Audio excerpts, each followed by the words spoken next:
आपल्यासाठी वीज म्हणजे काय? घरातले दिवे, पंखे, मोबाईल चार्जिंग, बरोबर. पण जरा विचार करा, याच विजेचा वापर करून एखाद्या सामान्य दिसणाऱ्या धातूवर सोन्या चांदीसारखा मुलामा चढवता येतो. नाही ना, ही कोणतीही जादू नाही, तर यामागे आहे शुद्ध विज्ञान. चला तर मग आज विजेच्या याच रासायनिक किमयेबद्दल म्हणजेच इलेक्ट्रोलिसिसबद्दल सविस्तर जाणून घेऊया. आपण रोज आपल्या आजूबाजूला कितीतरी चकचकीत वस्तू बघतो. आपल्या दागिन्यांची चमक असो किंवा गाडीच्या पार्ट्सची लकाकी.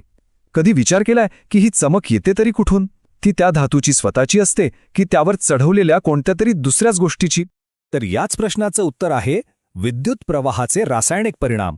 हो, सोन्याचा मुलामा दिलेले दागिने असोत किंवा वर्षानुवर्ष न गंजणारे सायकलचे हँडल, या सगळ्यांच्या मागे एकच विज्ञान काम करतं. एक अशी प्रक्रिया जी साध्या वस्तूंना सुद्धा आकर्षक आणि खूप टिकाऊ बनवते. आज आपण याच प्रक्रियेचं गुपित उलगडणार आहोत. तर या जादुई प्रक्रियेचं नाव आहे इलेक्ट्रोलिसिस. आता हे नाव ऐकून अजिबात घाबरायचं नाही. हे खूप सोपं आहे. इलेक्ट्रो म्हणजे वीज आणि लिसिस म्हणजे एखाद्या गोष्टीला तोडणं किंवा वेगळं करणं. सोप्या भाषेत विजेचा करंट वापरून आपण पदार्थांमध्ये रासायनिक बदल घडवतो. कसं? चला पाहूया. म्हणजे बघा, इलेक्ट्रॉलिसिस म्हणजे काय, तर विजेच्या मदतीने एका द्रावणामध्ये केमिकल रिॲक्शन घडून आणणं. असं समजा की वीज म्हणजे एक अदृश्य जादूगार आहे जो द्रावणातल्या लहान लहान कणांना इकडून तिकडे हलवतो आणि त्यातून काहीतरी नवीन तयार करतो. आणि सगळ्यात भारी गोष्ट म्हणजे ही संपूर्ण प्रक्रिया आपल्या नियंत्रणात असते. आता ही प्रक्रिया करण्यासाठी आपल्याला नक्की काय काय लागतं? तर फक्त 3 मुख्य गोष्टी. पहिली म्हणजे इलेक्ट्रोलाइट. हे खास द्रावण आहे जिथे सगळी ॲक्शन होणार आहे. दुसरी गोष्ट म्हणजे इलेक्ट्रोड्स. ह्या 2 धातूच्या पट्ट्या आहेत ज्या विजेला आत बाहेर घेऊन जातात. आणि तिसरे, सगळ्यात महत्त्वाचे म्हणजे आयन्स, द्रावणातले सूक्ष्म खेळाडू. चला एकेकाची भूमिका समजून घेऊ. तर पहिला आणि सगळ्यात महत्त्वाचा घटक म्हणजे इलेक्ट्रोलाइट. हे असं एक द्रावण आहे ज्यातून वीज सहजपणे प्रवास करू शकते. उदाहरणार्थ साधं मिठाचं पाणी. ह्या पाण्यात चार्ज असलेले कण असल्यामुळे वीज त्यातून आरामात वाहते आणि आपलं काम सुरू होतं. बरं, आता दुसरी गोष्ट इलेक्ट्रोड्स. ह्या काही नाही तर द्रावणात बुडवलेल्या 2 धातूच्या पट्ट्या असतात. या विजेसाठी प्रवेशद्वार आणि बाहेर जाण्याच्या मार्गासारखं काम करतात. एका पट्टेमधून वीज द्रावणात प्रवेश करते आणि दुसऱ्या पट्टेमधून बाहेर पडून सर्किट पूर्ण करते. आणि आता येतात या खेळाचे खरे हिरो, आयन्स.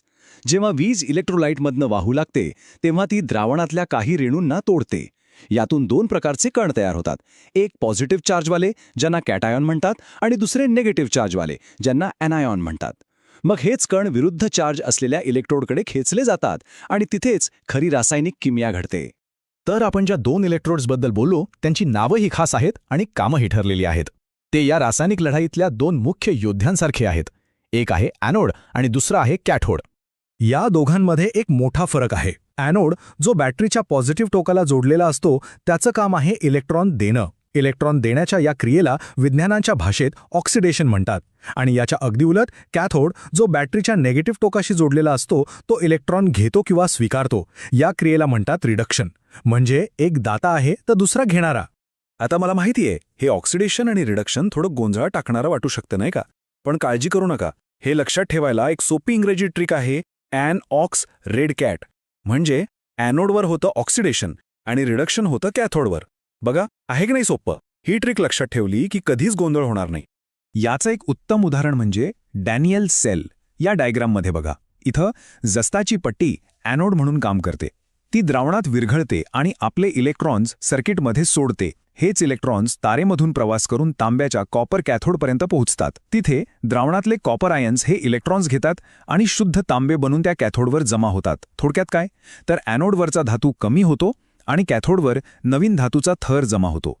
पण हे सगळं काही अंधाधुंद होत नाही. यामागे भौतिकशास्त्राचे पक्के नियम आहेत. आणि हे नियम दिले महान शास्त्रज्ञ मायकल फॅरेडे यांनी. त्यांनाच फॅरेडेचे नियम म्हणून ओळखलं जातं. फॅरेडेचा पहिला नियम अगदी सरळ आणि सोपा आहे. तो सांगतो की इलेक्ट्रोडवर किती पदार्थ जमा होणार हे पूर्णपणे तुम्ही किती करंट आणि किती वेळेसाठी पास करता यावर अवलंबून आहे. म्हणजे जेवढा जास्त करंट आणि जेवढा जास्त वेळ तेवढा जास्त धातू जमा होईल. अगदी सोपं गणित आहे. जास्त इनपुट तर जास्त आउटपुट. आता दुसरा नियम तर आणखी रंजक आहे.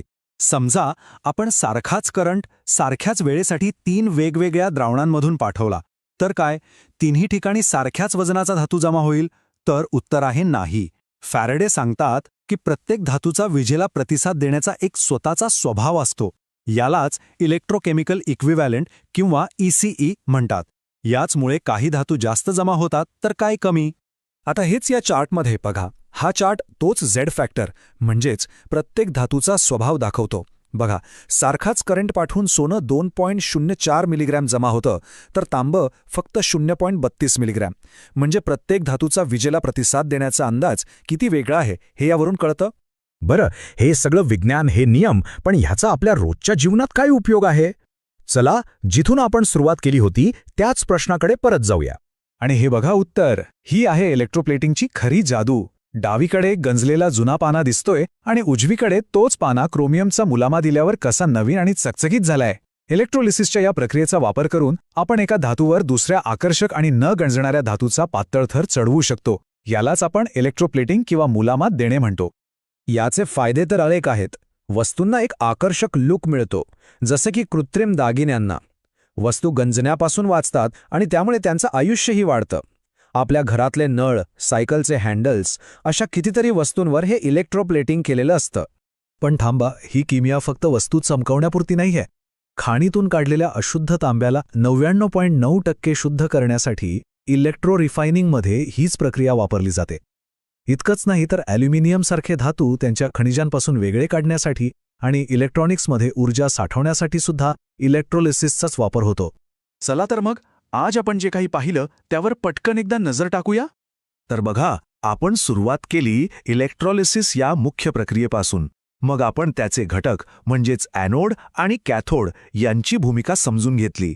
या संपूर्ण प्रक्रियेला नियंत्रित करणारे फॅरेडेचे 2 महत्त्वाचे नियम पाहिले आणि शेवटी या सगळ्या विज्ञानाचे उपयोग बघितले, जसं की इलेक्ट्रोप्लेटिंग आणि धातूंचे शुद्धीकरण. हे सगळं एकमेकांशी कसं जोडलेलं आहे हे या चार्टमधून एकदम स्पष्ट होतं. तर आता हे सगळं विज्ञान समजल्यावर पुढच्या वेळी जेव्हा हातात एखादी चकचकीत वस्तू घ्याल तेव्हा एक क्षण थांबून नक्की विचार करा की कदाचित या वस्तूवर सुद्धा विजेच्या याच अदृश्य रासायनिक किमेचा वापर झालेला असेल.